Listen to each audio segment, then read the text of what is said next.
Hello and welcome to February's 2017 Q&A video. Apologies that it's taken a couple of weeks longer than I sort of planned. Hoping March will be in the month a bit sooner. So the last Q&A video on the 14th of January, I thought that went down quite well. I just want to say a huge thanks to all of your questions. Very imaginative, creative. I hope you enjoyed my answers. So like that video, please do put all of your new questions in the comments below for March's video. So in this Q&A video, what I've decided to do is look at the month just gone, give you some summaries of what's happened, give you the news, and then we'll go into the Q&A. Let's have a little bit of a recap. The last month, what a month it has been. Since the 14th of Jan, I've released 25 videos on the channel. You may look at it as, oh, Warhammer Wednesday, one video a week, when in fact, after sort of 6 weeks, it's been 25 videos. So thank you for all of you that have obviously stuck by me, watched them, put your comments, liked them. Really do appreciate that. The next few months are going to be even better in terms of releases, in terms of my content. Lots of things happening on the channel. So I hope you enjoy all the new content. In terms of the releases for the past month, a couple of days after that Q&A video, we had the release of the Gathering Storm Part 1, the Fall of Cadia, and then we had the Triumvirate of the Imperium with the models, Saint Celestine, Belisarius, and then we had my giveaway, where I actually gave away a Triumvirate box set to a person in America, and it didn't cost them a penny. And I'd love to do more of those kind of giveaways, to give something back, a thank you for joining in and watch my videos and things like that. Other releases, we had the Legio Custodes Galatus Dreadnought, we had the Pallas, and we had the Coronis.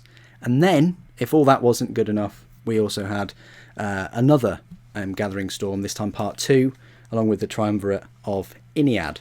And that really focused on Eldar, or Eldari, and the Fracture of Baal Tan. So now it's time for the news. Looking into the future, imminently in the next few days, we have the release of Inferno Book 7. A few people may have got theirs already. Really looking forward to that. I'll touch on the subject of price, because one of those books, whichever way you look at it, is £89 with your delivery charge. And that's an interesting topic for me to bring up.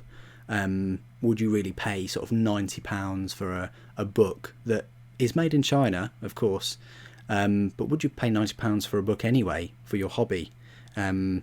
These sort of, I say standard books, aren't limited edition by any means, because there's no standard edition version of them, and part of me does wonder how long it's going to take for Forge World to release sort of standardised versions of them, because you're almost £100. You're also targeting your market at guys and gals that do spend sort of £80 on a resin tank, or £40, £50 on 5 resin soldiers or whatever. So that might be here or there, but I think it's an interesting topic to bring up, and I'll be doing a separate video on that. So that's imminent. That's great. Then we've also got Games Workshop side of things, Gathering Storm Part 3. If you haven't already seen all the hoo-ha on the internet and things, particularly the size of Plastic Gulliman's head, then I implore you to do so. But that looks like a nice set. I'm really hoping it's not £50 though, like the other two. I say the other two, the Iniad one was £45. So in the Gathering Storm Part 3, Rise of Primarch, you get Gilliman, so first ever plastic Primarch, if you don't sort of include Magnus, Cypher, and Grandmaster Voldus. I think he's the Brotherhood Master Captain of the Third Company. Looks like a lovely sculpt. Forge World side of things, we've got more Custodes releases. So we've got the Gear Falcon jet bikes, and we've got the Sagittarium Guard Squad. Basically, they've got these sort of one-shot, one-kill sort of bolt guns. They look brilliant. I think they're not completely resin though, and I think they use the plastic parts of the Games Workshop sprues. Then also we've got the Achilles Dreadnought, Contemporary Dreadnought for Custodes. It's pretty much similar to the Galatus, but with a nice spear with a las cannon bolted on, pretty much. Then we also have a heavy dreadnought for them, which looks as big, if not a bit bigger, than a Leviathan dreadnought, which is great. It's got a massive missile pod on the back of him. Then not so much sort of Custodian Guard. We've also got the Legion Moritats and more Thousand Sons models, as well as Mechanica models and probably Blood Bowl models, who knows. But quite a large amount of releases still to come over the next month or two. I may not be able to get all of it, we'll see. But if I do get any of them, I'll certainly make videos and put them up on the channel. Okay then, that's the month in review and the news. What I'll do now is it's time for the questions and answers. Now, there was one question that somebody asked me, and I said I'd put it in the Q&A, and I've gone through quite a few of the 25 odd videos and I couldn't find it, so I really do apologise. I should have just copied it and put it in the Q&A video section straight away. So if that's you and that question wasn't read out in this video, please do, I implore you to put it in this comments, and I will definitely pick it up. These are the hazards of sort of asking questions in other videos. I definitely encourage people to put the questions in this video, and then I know where to find them for the next one. So first question, Oscar Palferman asks, do you watch the If the Emperor Had a Text-to-Speech Device series by Brother Alpha Busa? I've watched a couple of episodes, but I don't watch the whole series. Maybe I should start doing that. Sometimes I feel like when I've watched a couple of those episodes, all my attention has to be on it to sort of get the jokes, because it's quite quick sometimes. And I feel that I'd have to sort of sit down and sort of watch it rather than it sort of playing in the background, which is what I usually have playing in the background when I paint and build things. So unfortunately I haven't watched the whole series, but I probably will try and get round to having it in the background. Thank you for the question. LJ Wargaming 16 asks, once you reach 15,000 subscribers, you should do a face revival? Question mark. I'm pretty sure you mean reveal. I think I've said before I will do a face reveal. Face reveals are odd ones because you're after four years now. It'll be 5 years in November. A long time. If people have been with me from the start, they sort of get used to your voice, and showing your face, well, it can have a positive and negative effect. But I like that. It is limiting some of my videos because I feel that I could be so much more expressive, face to face, with my body language and all the rest of it, like other YouTubers, of course. But yeah, I will do a face reveal at some point, and it will definitely help the channel out. But if you look at Horace, that's pretty much what I look like. The good Horace, obviously. The good Horace. Ochoit Nick asks, did you win the lottery or something? I don't really like to get into my personal finances too much, because that's what they are. They're personal. What I will say is, if you're like a child or a kid that sort of sees me posting videos every single week of new releases or whatever, of expensive models too, there are two things. One is I probably bought, unless it's a new release, I probably bought the model months ago. I think I did a Warhound video where I actually bought the model over a year before I released the video. So that's one thing, is that sometimes you'll watch the video and you'll think, oh, super, he's just bought that like yesterday. But yet the week before, he also bought a £300 model as well. It's not the case. This is, unfortunately, the internet, where time is quite a fluid and misleading thing. So that's the first thing. The second thing is you don't have to win the lottery to make money. Or even do the hobby. I have a few hobbies, and this one at present takes a lot of my time and a lot of my money. But I work 6 days a week, and I don't have an awful lot of time on a Sunday, and a lot of that time is doing videos or checking the YouTube, editing. Usually I'll make 6 or 7 videos on that Sunday, and and then put them all on YouTube and release them, whenever. Also, I'm a big gamer. I love my video games, and I try and cram that in. So yeah, there's no sort of secret way, or I suppose you could win the lottery, but the thing is, if you won the lottery and you bought even more models than you just had that opportunity, more money, more problems. Really, you'd end up having you just have rooms full of boxes of unmade models, because it doesn't matter whether you buy them all in one go or whether you buy a few a month. It's still going to take you the exact amount of time to build them all. That's if you want to build them all. Money might make you lazy. Not that you haven't got the skill, but money might make you lazy in the sense that you might just want to buy the models, get them built by a company, and get them painted by another company. But by doing that, by having that much money and those choices to make, I believe you're not getting as much out of the hobby as you would usually if you have to work hard, save, and get the models. But that's just my take on it. So Connor Casson asks, "Hi, big fan for a while now. Have you heard of a model company that make GW based figures?" And then he's given me a link. "Please do some reviews on them." I have heard of them. I think someone's given me a link to them before. I think they're pretty cool. I really do. Definitely give you an alternative to Space Marines and Imperial Agents and Mechanicum, especially as they put them on sort of Games Workshop style bases. I'd love to do reviews on them. I really would, and compare them. The orcs look great too, especially the squigs and the sort of mechanical aspects to them. I'd love to, but I'm not in that position where I'd like to sort of spend my own money on them, because if I spend my own money on them, I can't buy all the new releases and other models that I need to sort of finish the chapter and things like that. But yeah, I'd love to do reviews on them. Tattoo for you. Excellent, mate. Thank you for this. He asks, what new hobby would you like to get into? Oh, excellent question, sir.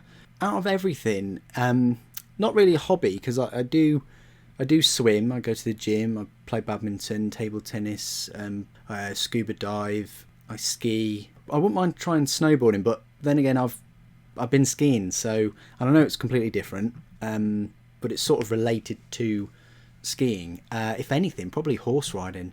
I don't know. I just really like to sort of have that skill that I could just find a horse and then ride it. I know it's not as easy as that, of course, but that's probably a new hobby I'd like to get into. Bob asks, what was your first car, 40k model, and video game from the ones you own? What is your favourite? Bob, that's really cheeky. You're asking more than one question in a question. That's really cheeky there, sir. But I am compelled to answer that. What was my first car? It's actually the car that's on the channel, or will it be about to be on the channel. Never owned a car before, and I think it's a pretty decent one for my first car. So that will be revealed on the channel. My first 40k model, that was just the box set, the little painting box set with the 5 models. That's in my Huge Army update video. They're painted just terribly. Paint by numbers, but over the lines as well. But they were my first models, and I loved them. Mold lines, yeah. Did I use a knife to scrape some of the clip plastic bits off? No. But they were my first models. So it was a Space Marine, but anybody could have sort of guessed that. My first video game. Oh, that's a good question too. Well, I think I actually got an original Game Boy, and I was over in Hong Kong, and I think it was probably Tetris or the first Mario on that system. That's my first game, and then I sort of progressed to Sonic. My most favourite 40k model is my Warlord Titan, and that will be making an appearance on the channel. Absolutely love it. Close second is the Reaver, probably followed by the Mastodon. I don't know why, I just really love the model. My favourite video game, it has to be Legend of Zelda Ocarina of Time. That is my all-time favourite. Other honourable mentions would be Resident Evil 4, the original Sonic, Tomb Raider 2. That's close to my heart. Final Fantasy 8. Now I know a lot of people say 7. And I really did enjoy 7, but 8 is very, very much high up there. So yeah, I've got quite a few, but it's mainly Zelda. Really looking forward to Breath of the Wild next week. Haven't got a Switch. I'm getting it on the Wii U, but I'm looking forward to that. Scott Surname asks, what's your least favourite 40k army? I'd probably say Tau. I just, it's quite clear that I love orange, but I'm not really into their orange and into the angular sort of battle mech kind of thing that they're going for. I played the video games as well. I like their weaponry. I like the sort of high techness, but I'm not really a huge fan of Tau. That's probably my least favourite, and I'd probably try and avoid collecting them as much as possible. So sorry if anyone collects Tau, really do apologise, but it's not like I hate them or anything like that. It's just they're my least favourite. Like Necrons, like Tyranids, Chaos are alright. And obviously everything Imperium, Orcs and Eldar, but it'd probably be Tau or Dark Eldar maybe. Elliot Felenchak asks, what paints do you have and what do you recommend? I always use Games Workshop paints, but I buy them at a discount, save about 50p on each paint pot. You get 10 pots of paint, that's £5 you've saved that you can then spend on a few more paints. So that's what I go for, the Games Workshop Citadel paints. I don't go for the Tamiya, I don't go for Model Painter or Army Painter or any of those ones. I like the Forge World paints. They can be a bit thin sometimes, but it's mainly the Games Workshop, because Games Workshop makes some great texture and shading and highlight paints as well, and that's all and that's what I've always gone for. I don't own a airbrush. I've always hand painted my models, so if you see any models on the channel, there's been no airbrush at all. So that's what I recommend and what I have. Lol XD asks, closest Games Workshop shop is 500 kilometers away from me. Now 500 kilometers is of course 500,000 meters, otherwise known as 310 miles. I mean, it sounds a lot, 500,000 meters, but it's 310 miles, which is a very long way. Actually, it's a little bit less than where I am in Norfolk to Edinburgh, which would take about 6 hours, just to put that all in context. So it's from here to Scotland, pretty much. So that's a long way away. He lives in Montenegro. He loves the Warhammer. What do I think about your situation? I think it sucks. I think it sucks that they don't ship there. Montenegro, if you don't know where that is, it's got a population of 600,000. Its border is Serbia, Kosovo, Albania, and Bosnia, but it's not as far east as sort of Turkey. It started its accession process to the European Union, because if you don't know, Montenegro sits sort of in the middle of sort of Croatia and Romania and Bulgaria, obviously. Romania, Bulgaria, obviously, and Greece, which is southeast, are all part of the EU. So it started its accession in 2005, and there's 2/3 of chapters are opened. That's what they have to do. They have to have these negotiation chapters, and essentially they're expected to conclude the negotiations by 2019. So hopefully you haven't got too long to wait before you're part of the EU, at which point we may well be out of the EU. But I doubt Games Workshop anytime soon are going to stop shipping to the EU. So hopefully you don't have too long to wait until you get your Warhammers. A couple of years, I'd say, maybe, but that depends on how quickly Games Workshop sort of move and open up being able to ship there, because I think they do ship in Greece and places like that. So I'd say be patient, and if you can get your models another way, through other websites, then go for it, and you might even save a bit of money. Crew or Angel Eucylisis asks, what's been the most difficult model you have ever put together and paint? Is it the same model or two different ones? Ooh, good question. The most difficult model I've ever put together is probably a Reaver Titan. You yourself, my friend, have completed a Reaver Titan. I actually found it more difficult than a Warhound, and I found it more difficult than the Warlord. The Reaver, you have to paint some of it before you put it together. But the Warlord, for me anyway, it was much easier if I painted pretty much nearly all the pieces separately and then put it together. So it was difficult in that respect, but to actually put all the pieces together and make it work, I'd probably say the Reaver was the most difficult one, followed by the Warlord. So there you go. Dominic Gibson asks, which 40k models would you buy or wish for? Would you buy? Take it, I'd wish for it and buy it. Well, definitely a Thunderhawk in plastic. I think the resin models had a good run. They removed the Thunderhawk transporter, which actually came out after the Warhound Titan, the Lucius pattern, and they removed the Lucius pattern. So at the moment, anyone wishing to get a Lucius pattern, there are obviously other ways of getting that, which is money that people aren't spending on a plastic Lucius pattern Titan, and that's been going on for a couple of years now. Likewise for the Thunderhawk transporter. So my best guess is they're trying to make a plastic one so that they can pull the resin one off, and then with a short amount of space of time release the plastic one. Also, I think that there'll be another Stormbird. There'll probably be another Warlord Titan, or even a larger Warlord Titan.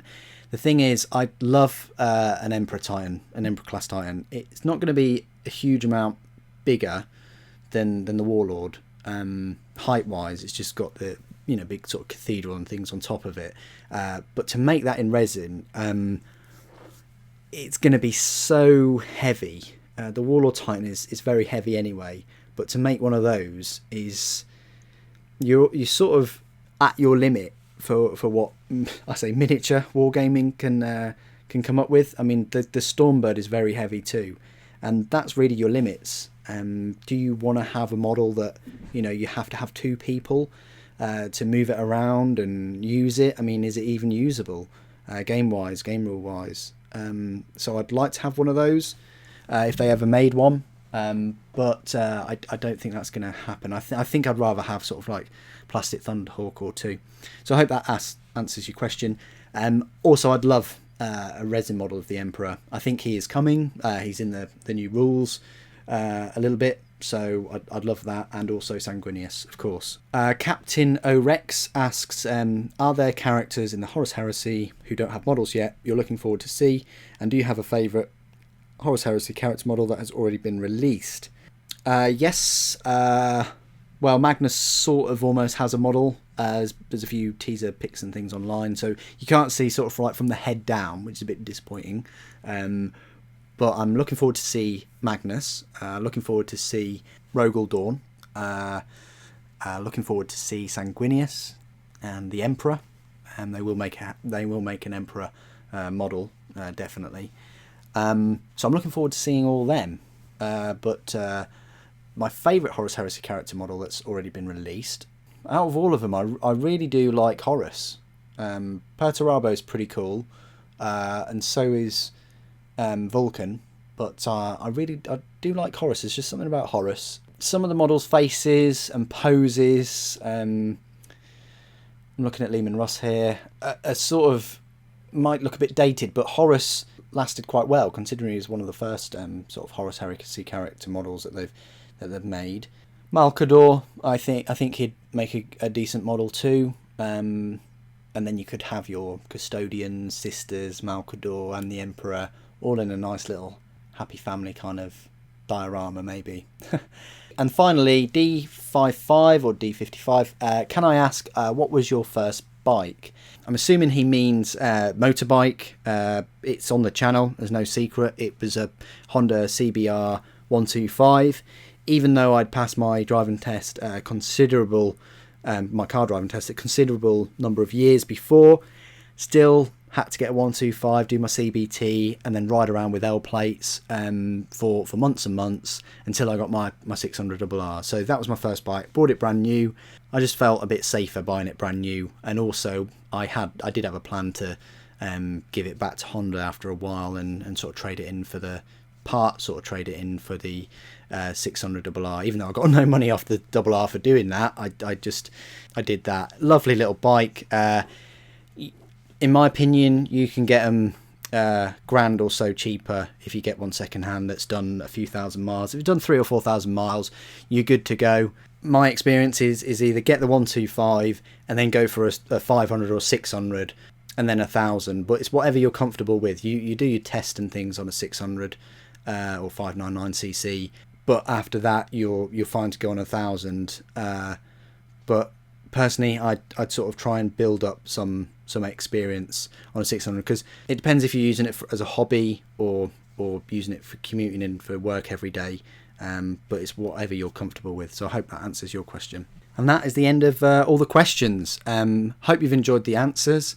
Please do feel free, put all your brand new questions in the comments below, and I will answer them sort of mid-March time. Hopefully we'll have some more releases. If you can't think of a question, just go on Google, put some new releases by Forge World or GW into the search engine, or new motorbikes for 2017 or something like that into the search engine, and just sort of create a question based on that. What do you think of this bike? What do you think of this model coming in? Just sort of form a question based on that. I will give you my answers. So thanks ever so much for joining me again for another Q&A. Hope you've enjoyed it. Thank you for watching. The Emperor Protects.